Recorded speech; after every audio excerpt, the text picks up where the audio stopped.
नमस्कार दोस्तों, जय श्री कृष्ण, राधे राधे। आज मैं आपके लिए लेकर आई हूँ दशा माता के व्रत की कहानी। तो चलिए शुरू करते हैं। चैत्र मास के कृष्ण पक्ष की दशमी को दशा माता का पूजन एवं व्रत किया जाता है और दशा माता की कथा सुनी जाती है। होली के अगले दिन से ही इसका पूजन प्रारंभ हो जाता है, जो 10 दिन तक चलता है। प्रतिदिन प्रातः स्त्रियां स्नानादि करके पूजन की सामग्री लेकर पूजा करती है। सर्वप्रथम दीवार पर सतिया यानी स्वस्तिक बनाती है। फिर मेहंदी और कुमकुम की 10-10 बिंदियां दीवार पर ही लगाते हैं। फिर पहले स्वस्तिक के रूप में गणपति जी का, फिर 10 बिंदियों के रूप में दशा माता की रोली मोली चावल, सुपारी, धूप, दीप, अगरबत्ती और नैवेद्य से पूजन करते हैं।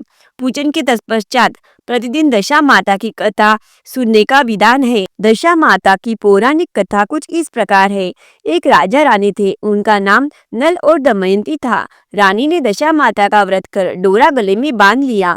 शाम को राजा जी आए तो राजा जी की नजर रानी के गले में पहने हुए डोरे पर पड़ी। राजा जी ने कहा, रानी जी, आपके गले में इतने मानिक मोती सोने के हार पहने हुए हैं, इनके बीच में ये डोरा अच्छा नहीं लगता। यह डोरा राजा ने खींचकर तोड़ दिया। कुछ दिन बाद राजा के महल के पत्थर उतर उतर कर गिरने लगे। अब वह महल महल नहीं रहा और राजा का मुकुट उड़कर न जाने कहाँ चला गया। राजा रानी की दशा एकदम से पलट गई। उनको राज्य छोड़कर दूसरी जगह जाने का निश्चय करना पड़ा। राज्य के बाहर थोड़ी दूर की रास्ते में अंधेरा हो गया। राजा रानी ने वहीं रात बिताने का निश्चय किया। उन्होंने वहां एक माली का बगीचा देखा। माली बाहर आया तो राजा ने पूछा, हम रात यहाँ बसेरा कर ले क्या? माली ने कहा, हाँ कर लो। जब राजा रानी वहां रात रुके, सुबह उठने पर देखा बगीचा तो हरा भरा था, एकदम से बंजर कैसे हो गया? वहां घास का तो नामो निशान नहीं था। जब किसान उठा और उसने भी यह हाल देखा तो राजा रानी को बहुत बुरा भला कहा और वहां से निकाल दिया। राजा रानी आगे गए तो वहां एक तेलन का घर देखा तो तेलन से दोपहर रुकने का आश्रय मांगा। तेलन ने भी उन्हें आश्रय दे दिया। तेलन के तेल की कोटियां और डिब्बे तेल से भरे हुए थे। जब राजा रानी वहां से चले गए तो देखा तेल के डिब्बे और कोटी अपने आप खाली हो गए। तब तेलन ने कहा, क्या मालूम कैसे नर अभागों को मैंने आश्रय दे दिया, जो मेरा तो नुकसान ही नुकसान हो गया। वहां से राजा रानी गालियां खाते हुए आगे बढ़े।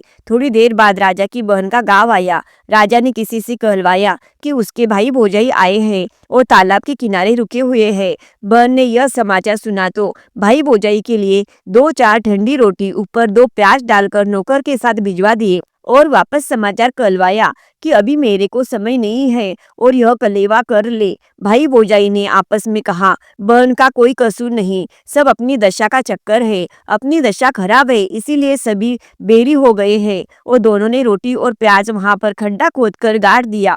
थोड़े और आगे गए तो राजा का दोस्त मिल गया और कहा कि मेरे घर चलो, और घर ले जाकर उनकी खूब खातिरदारी करी। चाय पानी पिलाया और भाई दोस्त की घर की दीवार पर खुट्टी पर एक हार लटका हुआ था। वहीं पर एक मोर बैठा हुआ था।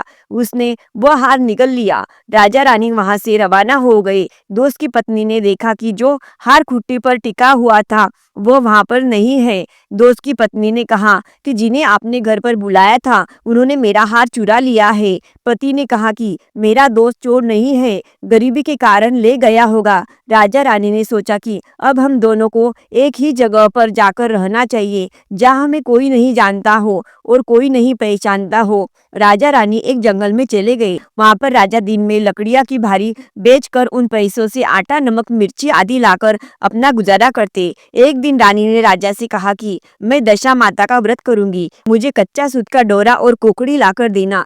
दूसरे दिन राजा ने ज्यादा लकड़ियां इकट्ठी की और रानी के लिए कच्चा सूत और डोरी की गट्टी भी ले आया। रानी ने कहा कि मुझे यह डोरा बनाना है और होली की झाल देखनी है, उसके बाद पूजा करनी है और कथा सुननी है। दूसरे दिन राजा पूजा पाठ की सामग्री ले आया और खुद ने भी पूजा की और कथा सुनी। तो होली को देखने के लिए वह गांव से थोड़ी दूर आ गए, जहां कुछ लोग रहते थे। वहां पर कुछ औरतें पूजा कथा कर रही थी। रानी ने कहा कि मुझे भी पूजा कथा करनी है और मेरा यह डोरा सफेद है, इसे रंगना भी है।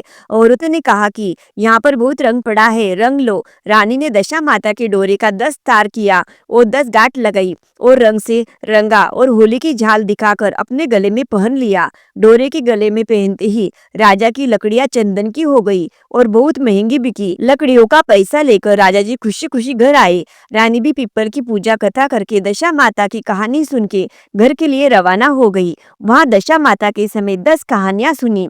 10 गेहूं की आंखें लेकर कहानियां सुनी और एक एक कहानी सुनते ही एक एक आंख नीचे रखती गई। उनमें शिव पार्वती जी की लपसी तपसी की, गजानंद जी की आरी बारी की, कान कवर की और छोटी मोटी मिलाकर 10 कहानियां सुनी। घर आई तो राजा ने कहा कि मैं आज बहुत सारा पूजा पाठ का सामान लेकर आया हूँ, तू खूब आनंद से पूजा करना। हमारी सारी लकड़ी चंदन की हो गई जो खूब महंगी बिकी। रानी ने राजा से कहा कि आज दशा माता का व्रत करके डोरा पहना है, अब हमारे आनंद ही आनंद हो जाएगा। राजा ने कहा कि अब हम हमारे राज्य में वापस चलते हैं। राजा रानी वापस अपने राज्य की ओर चलते हैं तो रास्ते में पहले दोस्त के घर जाते हैं। दोस्त ने कहा आओ आओ आराम कर लो। राजा ने कहा कि नहीं, तुम्हारी पत्नी ने पहले भी हम पर चोरी का इल्जाम लगाया था, अब रुककर क्या करे। दोस्त ने फिर भी उन्हें रोका और पहले वाले कमरे में ही बैठा दिया, चाय पानी और कलेवा करवाया।